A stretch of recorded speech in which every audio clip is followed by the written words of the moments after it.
there's two types of reasoning: inductive reasoning and deductive reasoning. Inductive reasoning is the process of drawing conclusions from a limited set of observations.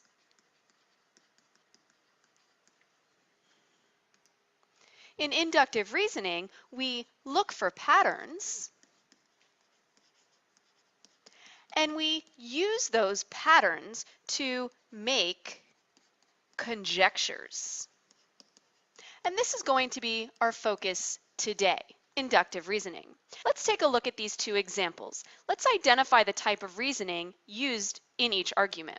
Number one, Julie notices that the floor in each of her 8 classrooms at school has square tiling. She concludes that all of the floors in the school have square tiling. So first of all, let's look at that. Julie notices something. She makes an observation.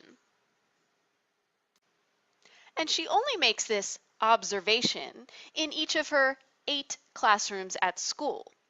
Her conclusion is about all of the floors in the school having square tiling, but she's only been to 8 of them.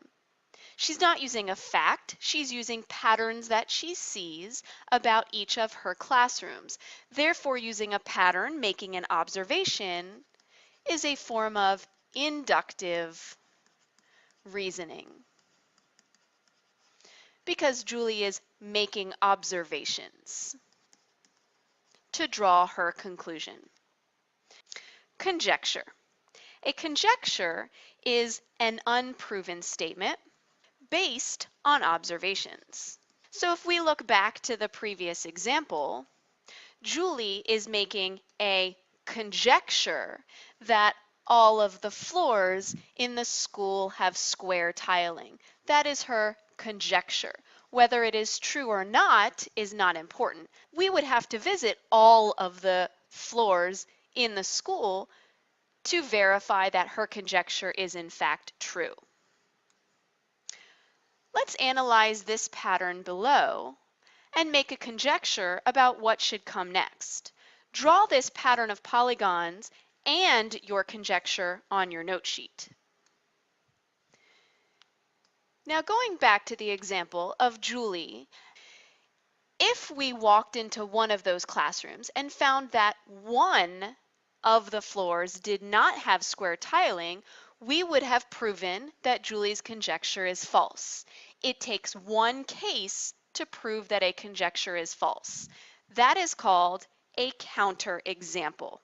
A counterexample is a specific case, it only has to be one, for which the conjecture is false. Let's take a look at this example. After studying the figures below and making observations of the right angles formed, one might make the conjecture that all bisectors of a segment make a right angle with the segment. So what that's saying is I'm looking at this segment bisecting or cutting in half this segment, and it looks like it's a right angle. Same thing with this segment being bisected or cut in half by this segment. It looks like it's making a right angle. Same thing with this last one. It looks like it's making a right angle. So from these 3 diagrams, I might make the conjecture that all bisectors make a right angle with the segment. However, I can make one counterexample. Here is a segment bisecting, cutting the black segment in half, yet it's not at a right angle. This is a very acute angle, or looking at the other side, an obtuse angle. I could make another counterexample, even though I only need one.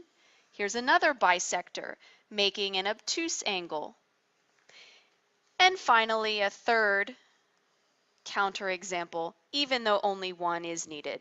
And here I've proven with just one counterexample that it is not true that all bisectors of a segment make a right angle with the segment. Let's try a few more examples. Show that the conjecture is false by writing a counterexample. Number 3. All triangles are equilateral. Remember earlier we said equilateral means all the sides of the triangle are congruent. However, a scalene triangle has no congruent sides. So I will use this as my counterexample. A specific triangle, a scalene triangle, has no congruent sides. Therefore, all triangles are not equilateral because a scalene triangle has no congruent sides. That is one specific example to prove that this statement is false. Try number 4. No quadrilaterals have congruent sides. Quadrilateral means there are 4 sides. Well, what is a good counterexample? Do you know any quadrilaterals that have congruent sides? That's right, a square. A square has all congruent sides, and a square is a quadrilateral. So that is a counterexample to prove this conjecture is false. Try the last one on your own and write your counterexample. If the floor has a square tiling, then I must be at school.